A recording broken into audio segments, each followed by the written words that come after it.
Hello everyone, this is a hopefully quite simple to the point video about ideas when using a capo. Now I'll talk about using a capo right from the square one. In other words, you've just bought a capo and you're not quite sure how to use it. So this will be obvious to anyone that's used a capo for a while. Well, hopefully obvious, you never know. Okay, so first of all, I have a Shub capo. These are personally my favourite capos. I've never used anything else. They're small, pretty much indestructible. And they work, which is always useful. Now, what we do with these is, well, we can put them from the top down, which is what I do, or you can do them from the bottom up, but most people do them from the top down, because if it falls off, well, it can't fall off because it's curved on the top, you know. So, and also, you can put it on without clipping it on, which is quite. Let me just put the brightness up a little bit. Okay, so it can just sit on the neck. You know, if you want to tune up, etc., etc. You know. So let's put it, for example, just on a random fret. So I'm going to put it on fret 3. So we press the rubber down very slightly, so it touches the strings as close to the fret to the right, if you've got a right-handed guitar, as possible. And then we just want to push the clip at the back in until it connects like that. You hear the little tap in you. If I unclip it and then I clip it, so all I'm doing is pushing this towards the neck to put it on, and to take it off I'm just pulling away from the neck, and then it comes off, you see. So put it on the 3rd fret, hold it down in the middle. It's important that it's in the right place, and you can test that by looking at this thing at the back, which is the rubber clamp that goes onto the back of the neck. Profile of that should be the same as the neck, give or take. So that needs to be in the middle of the back of the neck, or near enough. And then you move the clip forward and then clip on. That's it. I haven't even used the capo in ages, and I haven't adjusted this once. If it's a bit tight, then you've got a screw at the back that you can unscrew and tighten up. But it shouldn't be too tight. And if it's too loose, as you push it forward, there's no clip sound. So that's too loose. There's no clip sound. If I push it forward, there's no clip sound. So I will tighten it up, and then you can hear that connecting sound. That's all you need, really. It just needs to be a bit of tension on your thumb as you push forward, and that's it. And then we want to check every string is ringing correctly. That's close enough for rock and roll. So what have we done here? What is a capo? All a capo is a nut, which is the bridge that your strings go over at the tuning end, called a nut. All a capo is a nut that you can move. That's all. It's a nut that you can move. So our nut capo, if you want to call it a nut capo, sounds like a chocolate drink, doesn't it? Our nut is fixed by definition, and it's fixed with standard tuning, so we have an E on the top and the bottom strings. That's it, E, A, D, G, B, E. Elephants and donkeys grow big ears. Those are our open strings, because our nut is fixed and our strings are tuned to that arrangement of notes, E, A, D, G, B, E. That is somewhat arbitrary, but it works for most people. When I put the capo on fret 3, think of it as just moving the nut. I'm moving the nut up 3 frets. So my E, A, D, G, B, E, the open strings, are no longer E, A, D, G, B, E. They are now 3 frets higher in musical terms, which is 3 semitones higher, tone and a half higher. So the E is now actually a G, E, F, G. E to F is a tone, meaning 2 frets, equivalent, 2 keys on piano, the nearest keys, and a semitone. So we go from E to G. On the A string, we've gone from A to C. On the D string, we've gone from D to F. On the G string, we've gone from G to B flat. There's a reason it's B flat and not B. That's to do with the gaps between the notes in our diatonic arrangement of notes, like the white notes on piano. There's a reason for that, and I'm not going to go into that now, but 3 frets above a G, or 3 semitones above a G, is a B flat. So, cut long story short, with the 3rd fret capo 3, what I call capo 3, sometimes you see a song that's got capo 3 at the beginning. That means the capo's on the 3rd fret. We've got G, C, F, B flat, D, G. So those are our new open strings. We can't hear that, can we, unless it's got perfect pitch, which hopefully you haven't. Now the thing with the capos, we don't actually need to know that. All we need to do is play normally. In our capo connected world, we're still playing E, A, D, G, B, E. So that is still our E chord. That's still our A chord, C chord, D chord. Our chords we think of as normal. All we've done is change the relative pitch of every note. Like making a piano, tuning a piano, say, a tone and a half up. You wouldn't know by looking at it. Some people wouldn't even know by playing it. But we play it in the same way. And we assign the notes the same numbers as before. So if I do this, I'm still thinking the same notes. I'm still thinking E, up to the octave. I'm not thinking that E is a G, really. I don't need to think that. Who cares? Letters are not important in music. What's important is what we hear. And the gaps between the notes that we hear. That's what scales and chords and everything is. But the beauty is that deep down we actually know we're not playing an E chord, don't we? I know I'm not playing an E chord. But in terms of convenience, I call it an E chord. The only time we really need to define what the actual true chord we're playing is if someone else asks us, or we're playing along with someone else who's not very savvy with guitars, like everyone else who doesn't play guitar, not mentioning any names, but everyone. So they're not going to know what chord we're playing by looking at us. So we just have to remind them what chord we're playing. Oh, well, not remind them, tell them. Well, they can find out on their own, can't they, on their instrument. But if their instrument isn't the hand, we just say, yeah, we're playing a G chord. Because we know that our standard E shape, 3 frets higher because of the capo, is actually a true G chord. But we only need to think of that when other musicians ask us what we're doing, or if we want to write it down with the actual true pitches, which again we don't need to do. This is why you get songs with capo 3 at the beginning, because all the chords are written out as normal. That will be written as an E chord. But the capo 3 at the beginning of the song, or capo 5, capo 7, whatever, that is a default that actually makes all of those chords in the song another particular chord that we don't really need to know when we play.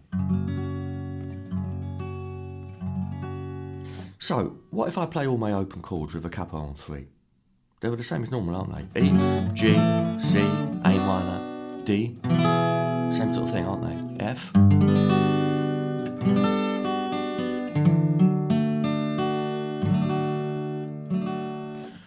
And of course, I know that those are not the true chords that we're hearing, but they're good enough for me right now in this room and everyone else.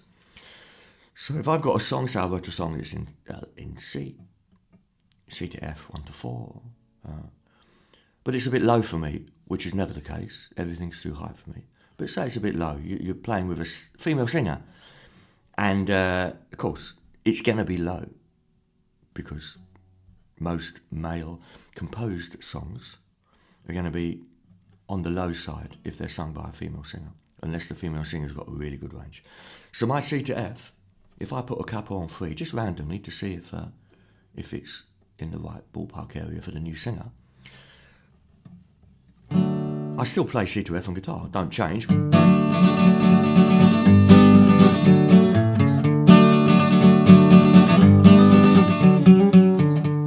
Play the same thing, exact. Nothing changes at my end. This is the beauty of a capo. Nothing changes at this end. It only changes for other people. So now the singer sings along and it's, yeah, that's better. Much easier. That's much more in my range. And we've only gone up a tone and a half. What they are hearing, and what every other musician is hearing, and us of course, but we're defining it in our simple terms. What they're actually hearing is 3 semitones above a C, which is an E flat. So everyone is actually hearing, including us, we are hearing an E flat chord to an A flat chord, because that's a 1 to 4 in the new key. C to F, C, D, E, F, that has now become E flat, yeah, to A flat, E, F, G, A, E flat, A flat. A flat is the 4th chord of E flat major, the same as F is the 4th chord of C. So now our lovely C to F becomes, in the real world, in our true acoustic world that we all hear, it's actually become E flat to A flat. But we still think of it as C to F. When we write it down, we write C to F, but we've got to make sure that we write capo 3 at the beginning. That's our default. That's like the QWERTY keyboard, isn't it? All keyboards are QWERTY, as far as I know. It would be very confusing if each keyboard was different, random letters. It's not. So, which is good for me because my typing is bloody awful. So this is great for songwriting. It's great for playing with singers who don't sing in our range. If that was too low, still we could move the capo higher, of course. Now let's those are the most obvious reasons for using a capo. Accommodating a different singer, and that singer might be yourself, because when you sang it last night at 2 in the morning really soft, and you play it the next day, you realise you've written it too high or too low. So you have to get the capo out and change the key. Why don't we just change all our shapes and actually play an E flat shape? Well, we can do, of course, but that's harder. That's harder. And it might muck up our open string, jangly combinations of notes. Yeah, I can play E flat without the capo, of course. Not even using the capo there. But the whole point of a capo is we keep the shapes the same. The whole point of a capo is the shapes stay the same. Our little patterns that we love stay the same. If I do this pattern,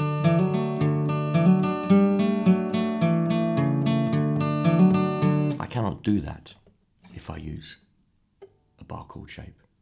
Can't do it. Or I could work out some combination of those notes. They're not going to sound the same because we don't have the open strings. Capos, they provide us with all our normal open strings. Okay, a few little tips now without me waffling on forever and ever.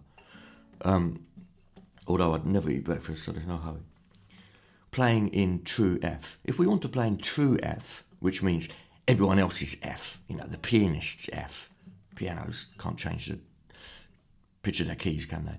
If we're playing in a true F, now that's fine on guitar. No capo. Just play an F chord. That's okay, isn't it? F chord. Thing is with the key of F is our 4th chord is B flat, which is not an open chord. Our 2 chord is a G minor, which is not an open chord.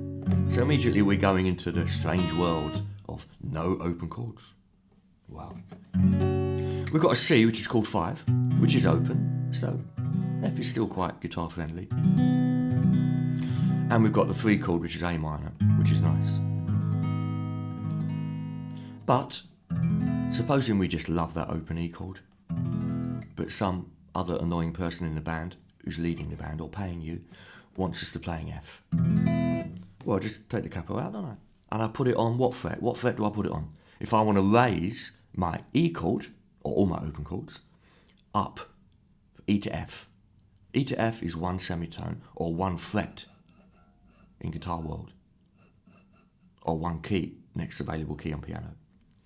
So we just put the capo on fret 1 because we're 1 fret higher. Capo on fret 1 makes everything in our guitar world 1 fret higher. So I might have to tighten a little screw up a bit, because as we go down the pitch of the strings towards the nut with the capo, the neck normally gets thinner. So I've turned the little screw on the back a bit, clipped it on. So now I'm playing an E chord. I'm now back into my safety area, my comfort zone of open chords. But we know that that E chord is actually coming out sonically for everybody as an F chord. So that's an F chord. Hear that? That's because my capo is not quite tight enough. Better. So now we're playing an F, but we don't need to think F, we can think E. The only thing we have to be careful of is if we're writing or if we're sharing chord sheets with other musicians, we have to make sure that when we write E, we put capo 1 at the beginning, and that they know what capo 1 means. That means that they add a semitone on to every note that we write. But we don't have to worry about them, do we? E. So that gives us more convenient chords. E, the 4 chord is A, the 5 chord is B, which plays open B7. Our 2 chord is F sharp minor, which is not quite so nice as G minor we played before, but we've got the open strings on the top, open E or open B and E. How many songs have been written over that shape?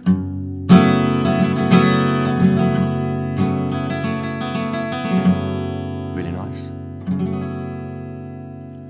The 3 chord is not an open chord, but no big deal. Nothing's perfect. But the 4 chord being A, the 5 chord B, the 6th chord C sharp minor. It's not that much different to F, but at least we've got the 1 and the 4 that are open chords. And also, of course, the beauty of the key of E, with the capo, our key of E, what we're thinking of E, is that we've got the D chord, haven't we, which is the mainstay of rock and roll. E to D, down a tone, is the mainstay of rock and roll. If I play 1 down a tone to D, and then to the 4 chord A, we've got pretty much rock and roll in a nutshell.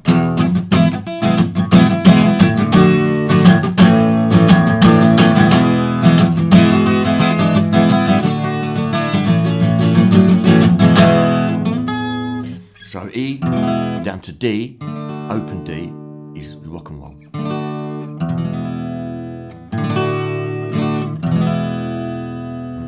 Makes me think of Rumble. D to E in the key of E. In numbers that flat 7, 8, flat 7, 1. 1, flat 7, 4, 1. Sympathy for the Devil. 1, flat 7, 4, 1.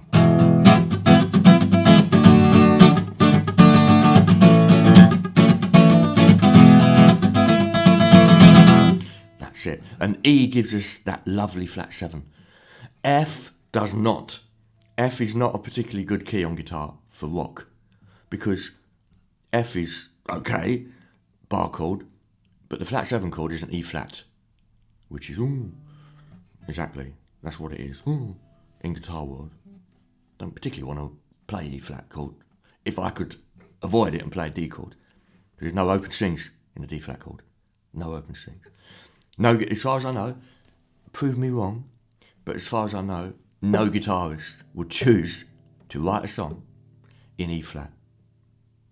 because why would they? The only reason would be to suit their voice or someone else's voice. But even if that's the case, whip the capo out and put it somewhere so that your E flat chord is actually an open chord. So an example of that, and that leads on to the next thing. An example of that would be, someone comes and wants you to play in E flat. So you think, oh my God, E flat, I can't play in it. What the hell is an E flat chord? Forget all that. Chill out, sit down, relax, whip out the sharp capo. Other capos are available. And put it somewhere so that our E flat chord is not played with an E flat shape. Easiest way to do that, what's the nearest note to E flat of a chord that we really know well? Well, one down is a D chord, isn't it? So we've got a D chord, lovely open chord, or we've got an E chord, again, lovely open chord. The thing is with the E chord is that with a capo, we always raise the note. We raise it. So if we're going to raise something in the key of E to a higher key, with the capo, we're going in the wrong way. We're going to go E, E sharp, or F, E, F, F sharp. We're going away from the E flat. Sorry, my screen's gone. We're going away from the E flat. If we want to make our chord an E flat that comes out of the guitar, we want to go from the other direction. In other words, to cut a long story short, a D. If we raise a D, because a capo can only raise, don't forget. If we raise a D one fret, we get D sharp, which is an E flat. It's already there, isn't it? So my capo's already on fret 1. So if I play fret 1 and play my D, the guitarist D shape, it's coming out of the guitar as an E flat because the capo raises everything. Now we're in E flat. I cannot see any reason why any guitarist in the world would want to play an E flat rather than D. What would the reason be? Even if you don't play open strings, what would the reason be? I can't think of one. Open chords are great. They give us all sorts of ideas that we don't come across when we play bar chords or fully fretted chords. No open strings.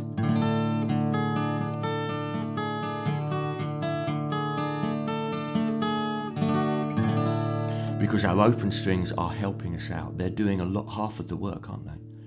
They're doing half of the work. It's like tug of war. You're at the front, but you've got 10 really big blokes behind you doing most of the work. That's what open strings are like. We've got all the patterns that ring on.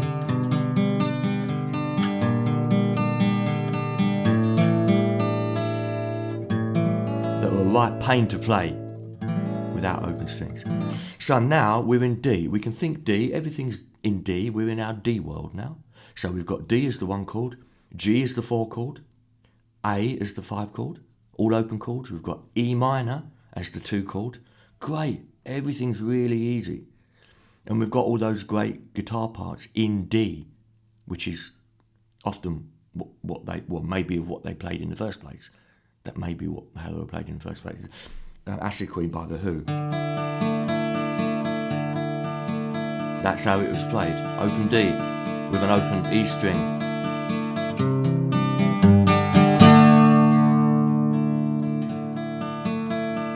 So that's a D chord with an open E string on the top. D sus2. You can call it, or D add 2. Everyone's done that by mistake and they thought, oh, that sounds great. That sounds great. What the hell is that?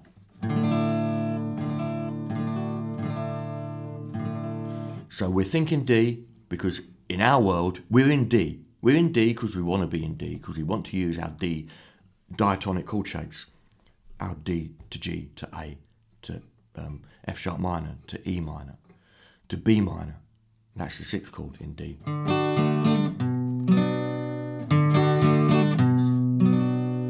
We want to use those shapes because that's what we're used to. We do not want to play that with E flat, etc. shapes. Playing it in E flat proper. We want to play it in our D, in our real D. But we always know that the capo is actually changing all that. Like speeding up the record player. Changing the pitch of all the notes, isn't it? So playing E flat is great. With a capo, because we can just treat it like D. What we could do, we could play that E flat chord with the capo on 3, as we did before. So I'll put the capo up to 3, loosen it off a little. So now, that's an E flat, by the way. A true E flat. But in terms of our shapes and where the capo is, that's just a C. So I can play a C chord. So now our C chord, our nice friendly C chord,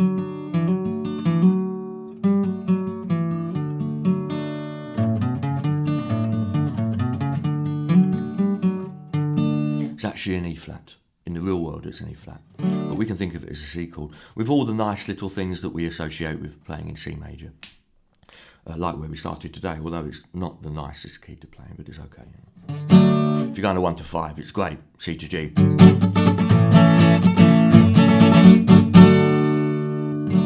But of course, really, in the real world, we're actually playing in E flat. We're playing in true E flat. Because we've raised everything, like as we started off with 3 frets. So our C, our real true C, on the first fret on the B string, has moved up 3 frets. It's gone from the C to the C sharp, same as D flat, to a D, to a D sharp or an E flat. That's what we want, isn't it? First fret above our capo. First fret above the capo. On the B string, that's what guitarists associate with a C.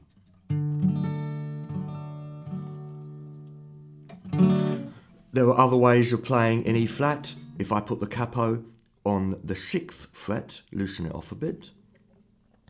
Now, that is an E flat, a real E flat, on the A string. That's an E flat, on the A string. We've actually raised all the strings up 6 frets. So the A string, and all the others, but the A string in particular has gone A, B flat, B, C, C sharp, D, D sharp, which is an E flat. So A string is now an E flat, which is convenient because we've got our open A chord, our open E chord, our open D chord, our open A chord, our F sharp minor.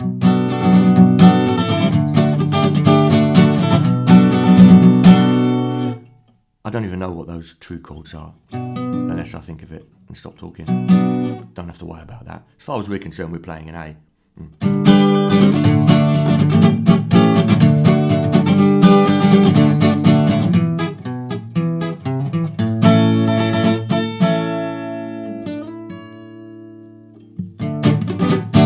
Which is great because we've got our convenient shapes, all our convenient shapes.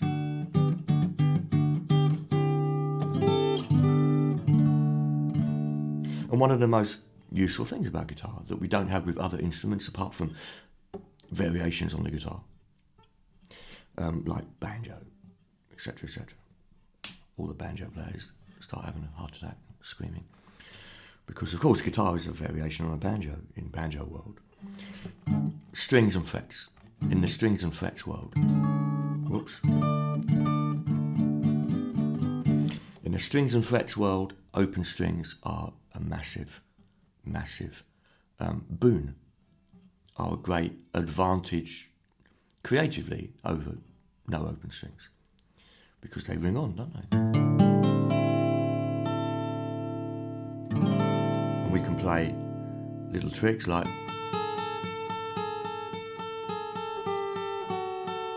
we can play the same note twice in 2 different places.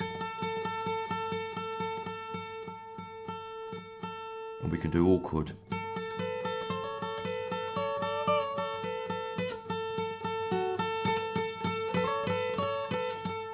Can't do that on any other instrument that doesn't have frets and strings.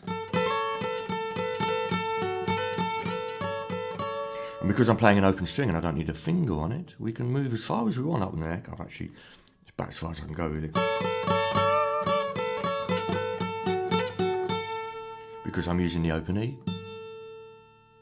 letting that play while I muck around with other notes.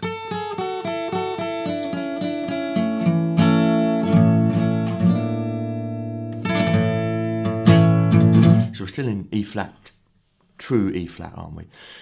Let me think of one randomly. You're playing in C. If we want to play in C, which is pretty good anyway, we could always raise that, raise our strings so that we want to. Let's look at it the other way around.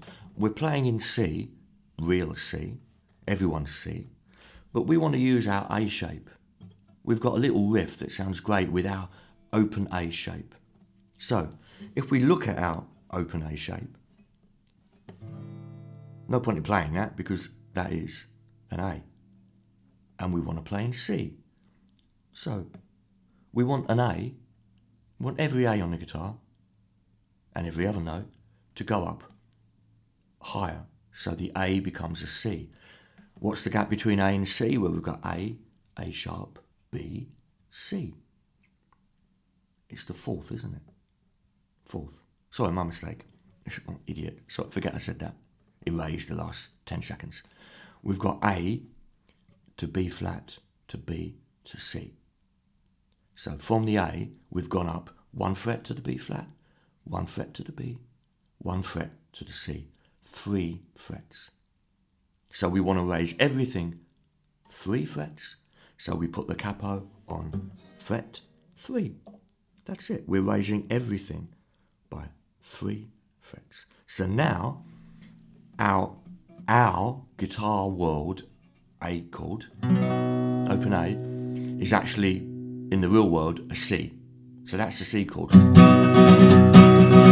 But we can think of it as an A chord because the whole point of this is that we're thinking in simple terms. We're using simple shapes that we know and love. And we're not changing them just because someone else wants us to play in a different key. So now we've got our A chord, and we've got our little riff, whatever it was.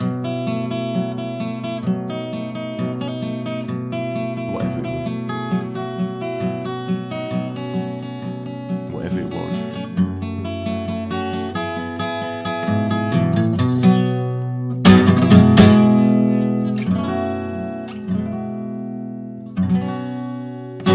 Which we can't do, or we can't be bothered to work out using our C shape.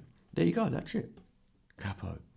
So we can make us play. We can play shapes in someone else's key, using any shapes we want. Really, we can choose. So I'm playing A shapes in the key of C. I could play D shapes in the key of C. All I've got to do is find where to put the capo, so that my open D chord is actually coming out as an A. And we can do that easy. If I another way of doing it is if I know the notes on guitar. If I want to play a D shape, but I want it to actually come out in the real world as an A, all I need to do is put that D shape, there's a D chord there. I'll move that around, the actual shape, and so that the root note to that chord, which is on the B string, is actually on an A. That's an A there. So,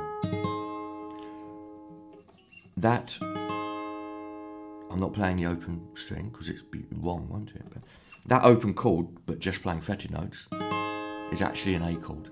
So that's where we want to play our open D chord, up there, so that the D is now an A. That's an A. We've got the 1, 3, 5. That's an A. A, C sharp, E. But of course there's no point in me playing there with the open D. Because I've moved my hand, I haven't moved the capo, have I? So I've got to move the capo to follow my hand. So I move the capo up here, so that my D chord, I've actually got my first finger on the 2nd fret, which is where an open D chord normally is, with your first finger on the 2nd fret, your 3rd finger on the 3rd fret, etc. So I move the capo up to here, which is the 7th, 5th, 6th, 7th fret, loosen it off a bit. You have to get used to the feel of how tight to clip it on. There you go. So now I play my open D chord, but it's actually coming out as an A chord. So now I've got all my open D chord shapes. A little bit tighter on the capo. So now I've got my open D chord shape.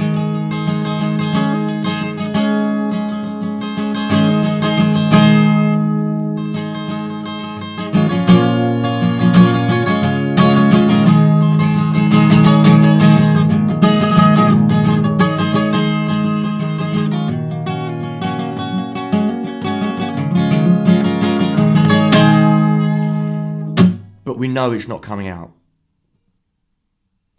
as a D chord because the capo, of course. I'm probably saying what's bleeding obvious, but there you go, maybe it's not.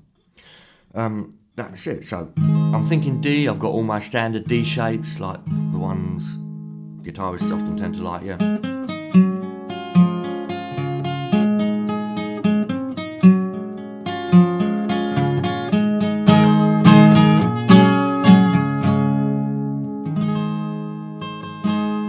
But it's actually coming out of the guitar as an A. And everyone hears it as an A. Pianists will sit down and think, oh, you're playing an A, which is right. I am playing an A. But I'm thinking in D. And if I write it down, I've got to write. If I write D chord as my one chord, etc., I've got to make sure I write capo 7 at the beginning. Otherwise, you're forgetting 2 weeks. You'll forget what fret you put. You'll forget tomorrow what fret you put the capo on. You've just written D.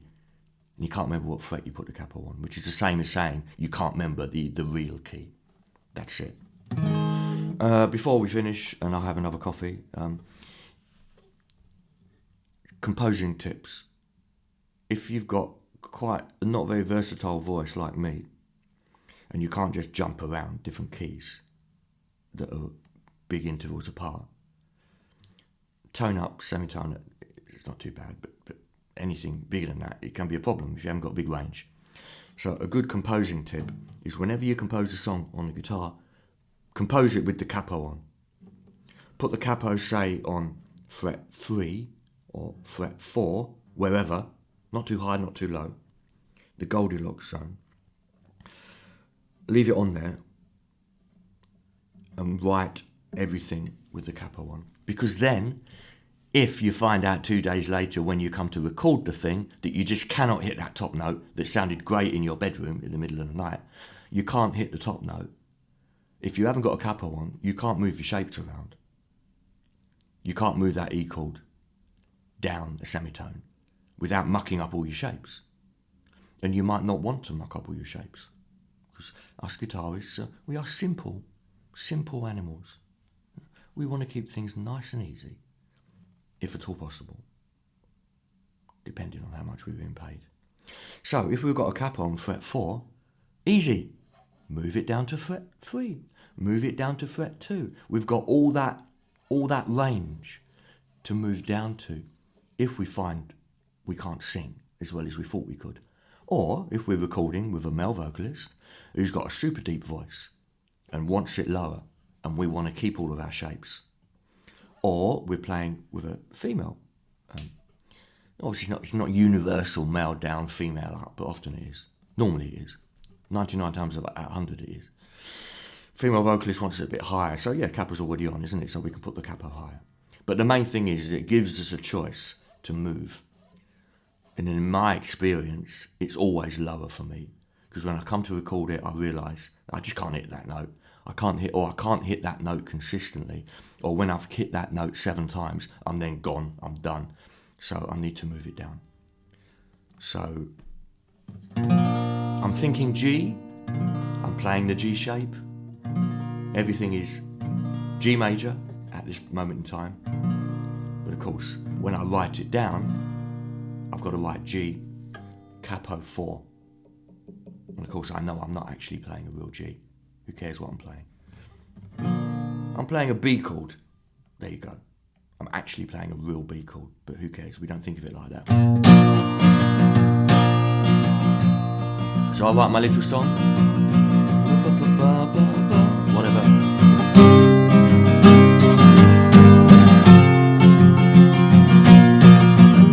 When I've got all my nice little G's,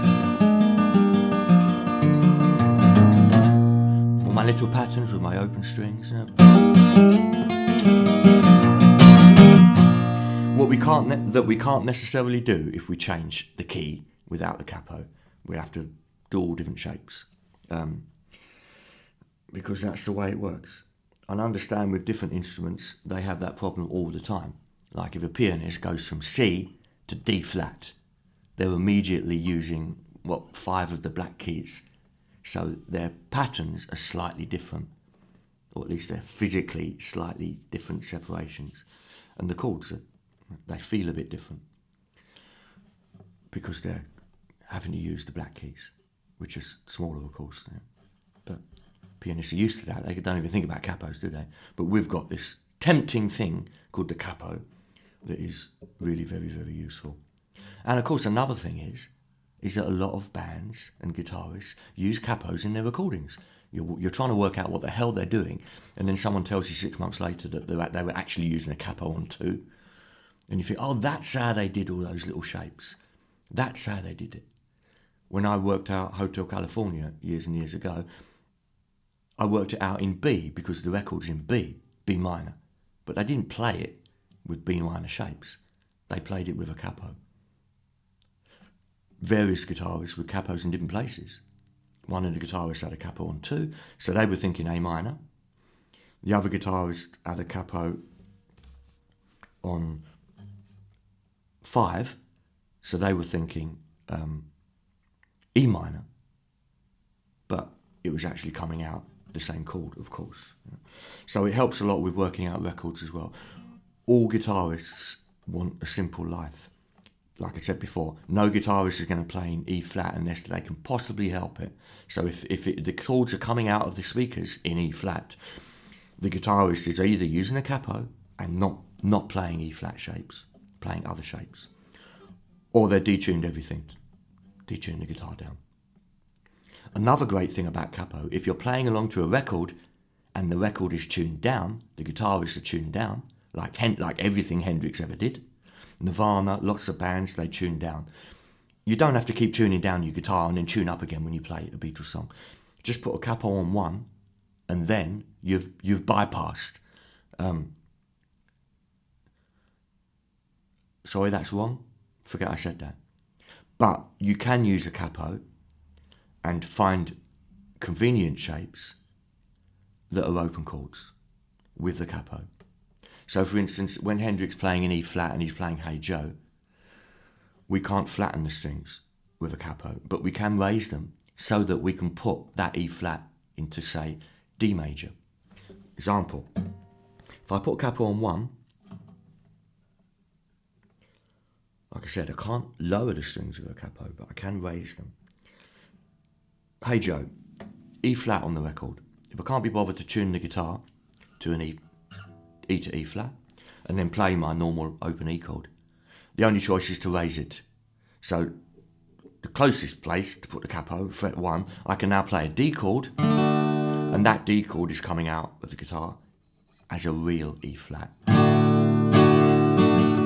So that's an E flat, but I've got my convenient D shape. Don't know what the chords are in D. It'll be F.